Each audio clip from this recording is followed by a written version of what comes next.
Assalamu alaikum warahmatullahi wabarakatuhu. Good morning, students. How are you all?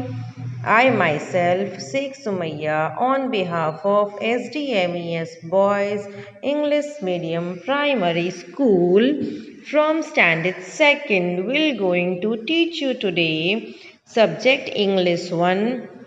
Our topic is listening task 1, Cherry Book semester 2 on page number 33. Let's start our study. Listening task 1, the shepherd and the wolf. आज हम एक story सुनेंगे जो एक moral story है जिससे हमको कुछ सीख मिलती है। मॉरल स्टोरी का क्या मतलब होता है कि वो स्टोरी सुनने के बाद हमें उसमें से कोई ना कोई सीख मिले कि हमें किस तरह से बिहेव करना चाहिए। ऑलराइट, सो यहाँ पर हम शेफर्ड और वुल्फ की एक स्टोरी देखने वाले हैं।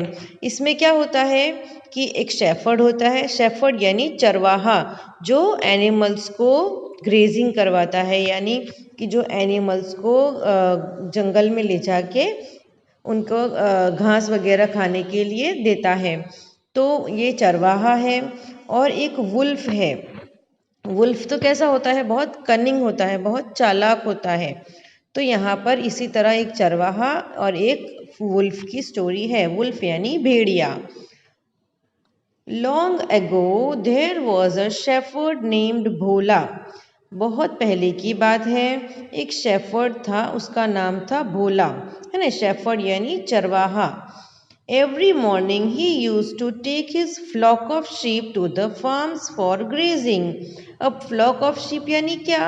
A group of sheep, यानी एक sheep का झुंड। ऑलराइट, उसको हम क्या कहेंगे?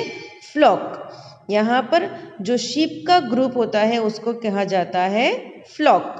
तो वो चरवाहा क्या करता था, रोज सुबह में अपने शीप के ग्रुप को लेकर फार्म्स में ग्रेजिंग करवाने जाता था, यानी चराने जाता था। Bhola used to sit under the shade of a tree and keep a watch on his flock of sheep. Bhola क्या करता था, उनको फार्म्स में ले जाके छोड़ देता था ताकि वो लोग को जो चरना हो, वो जितना चरना हो चर ले, और वो खुद एक ट्री के छाए के नीचे बैठ जाता था और वहाँ से वो उनके ऊपर वॉच रखता था कि कोई भी जंगली जानवर उन पर हमला ना करे। After the flock finished grazing, he used to gather them and take them back home.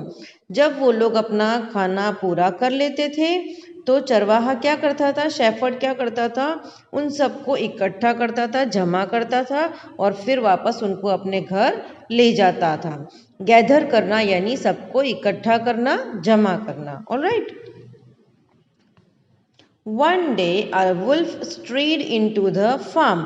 एक दिन क्या हुआ कि एक वुल्फ फार्म में नजर रख रहा था, यानी आसपास घूम रहा था।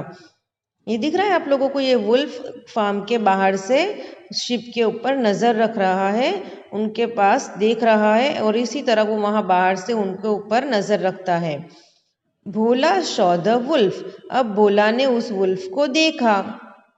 The wolf did not come near the sheep. पर वुल्फ जो था वो बहुत चालाक था। उसने देखा कि अभी भोला खड़ा है, इसलिए वो वुल्फ जो था वो शीप के नज़दीक नहीं गया। On the way back home the wolf followed Bhola to his home. अब जब वो लोग वापस होने लगे तो वुल्फ जो था वो उनके पीछे पीछे उनके घर तक उनका पीछा करने लगा। From that day onwards, the wolf followed Bhola every day. उस दिन के बाद से रोज वुल्फ उन लोगों का पीछा करता था। Soon, Bhola became careless and started trusting the wolf. और बहुत जल्दी भोला जो था वो बहुत केयरलेस हो गया, यानी लापरवाह हो गया और वो वुल्फ के ऊपर भरोसा करने लगा। He thought the wolf would protect his flock from other wild animals. वो क्या सोचने लगा कि वुल्फ जो है वो उसके फ्लॉक ऑफ शीप को दूसरे वाइल्ड एनिमल से बचा लेगा, उनकी रक्षा करेगा। One day, Bhola had to rush back home to complete some urgent work. एक दिन भोला को अपने घर वापस जाना पड़ा कुछ अर्जेंट काम कंप्लीट करने के लिए। He had no time to gather his flock. अब उसके पास इतना भी वक्त नहीं था कि वो अपने फ्लॉक ऑफ शिप को गैदर करे यानी इकट्ठा करे और अपने साथ घर लेकर जाए। He left it to the wolf to guard them. और उसने क्या किया कि वुल्फ को उनके शिप की रखवाली करने के लिए छोड़ दिया। After the work was done, Bhola came back to his flock. जब भोला का काम कंप्लीट हुआ तो भोला वापस अपने फ्लॉक के पास आया। He could not find his ship. और वहाँ पर उसको एक भी शिप नज़र नहीं आया। The wolf had done its trick. Wolf ने क्या किया था अपनी चाल चल ली थी यानी वो यही राह देख रहा था कि कब भोला इन शिप से दूर जाए और वो उन शिप को खा जाए। One should never be careless यानी हमें कभी भी अपने काम के प्रति लापरवाह नहीं होना चाहिए। यानी जब भोला ने पहली बार वुल्फ को देखा था तभी उसको मार के भगा दिया होता तो आज उसके शिप उसके साथ होते। यानी कभी भी हमको किसी के साथ लापरवाह नहीं होना चाहिए। ऑलराइट चिल्ड्रन, तो हमको यहाँ पर क्या सीख मिल रही है कि हमको अपने काम पर अच्छे से ध्यान देना है और किसी भी चीज़ के बारे में लापरवाह नहीं होना है। जैसा कि अगर टीचर ने आज होमवर्क दिया है तो हमको आज ही घर जाकर होमवर्क करना है। ये नहीं सोचना कि कल थोड़ी पीरियड है, परसों पीरियड है तो मैं कल कर लूँगा। तो हो सकता है कल हमारे पास कोई दूसरा लेसन आ जाए, कोई दूसरा होमवर्क आ जाए। तो अगर हम आज लापरवाही करेंगे तो हम परसों होमवर्क नहीं बता पाएंगे। तो हमको हमारे काम के प्रति कभी भी लापरवाह नहीं होना चाहिए। जब जो काम करना है तब वो काम कंप्लीट कर ही लेना है। स्पीकिंग टास्क, अब ये जो क्वेश्चन आंसर्स हैं ये हमको सिर्फ सुनना है और समझना है और ओरली ही पढ़ना है, इसको नोटबुक में हम नहीं लिखेंगे। Question number 1, what was the name of the shepherd? Shepherd का क्या नाम है? Number 1, the shepherd's name was Bhola. Shepherd का नाम भोला है। What did he do every day? वो रोजाना क्या करता था? Number 2, he used to take his flock of sheep to the farms for grazing every morning. वो अपने फ्लॉक ऑफ शिप को रोजाना फार्म्स पे ले जाता था चराने के लिए। Number 3, who came to see the flock of sheep one day? Flock of sheep को एक दिन कौन देखने आया? Wolf came to see the flock of sheep one day, है ना। फ्लॉक ऑफ शिप को एक दिन वुल्फ देखने आया। Did the wolf harm the flock during the early days? क्या वुल्फ ने शुरू में फ्लॉक ऑफ शिप को हार्म किया यानी नुकसान पहुंचाया? Number 4, the flock did not harm the flock of sheep during the early days, यानी शुरुआत में वुल्फ ने फ्लॉक को बिल्कुल भी नुकसान नहीं पहुंचाया। Number 5, what happened one day? एक दिन क्या हुआ? One day, Bhola had to rush back home to complete some urgent work.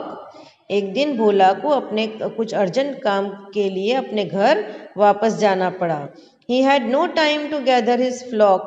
उसके पास इतना भी वक्त नहीं था कि वो अपने फ्लॉक को जमा करके अपने साथ ले जा सके। He left it to the wolf to guard them. और उसने वो अपने फ्लॉक को वुल्फ के पास छोड़ दिया और वुल्फ को क्या कहा कि वो उनको गार्ड करेगा। Which sentence tells the moral of the story? यानी इसमें से कौन सा सेंटेंस ऐसा है जो हमें ये बताता है कि ये स्टोरी का मॉरल क्या है? The sentence which tells the moral of the story is one should never be careless. यानी one should never be careless ये इस स्टोरी का मॉरल है। ये बताता है कि हमें कभी भी किसी के भी प्रति लापरवाह नहीं होना चाहिए। आई होप ये स्टोरी आपको समझ में आई होगी और बहुत इंटरेस्टिंग स्टोरी है, आपने एंजॉय भी किया होगा। वीडियो को देखने के बाद लाइक और शेयर करना ना भूलें और अगर आपने अभी तक हमारे चैनल को सब्सक्राइब नहीं किया है तो प्लीज़ हमारे चैनल को सब्सक्राइब करो और बेल आइकन को भी प्रेस करो ताकि आने वाले सभी नोटिफिकेशन आपको मिलते रहे। Have a good day children, thank you.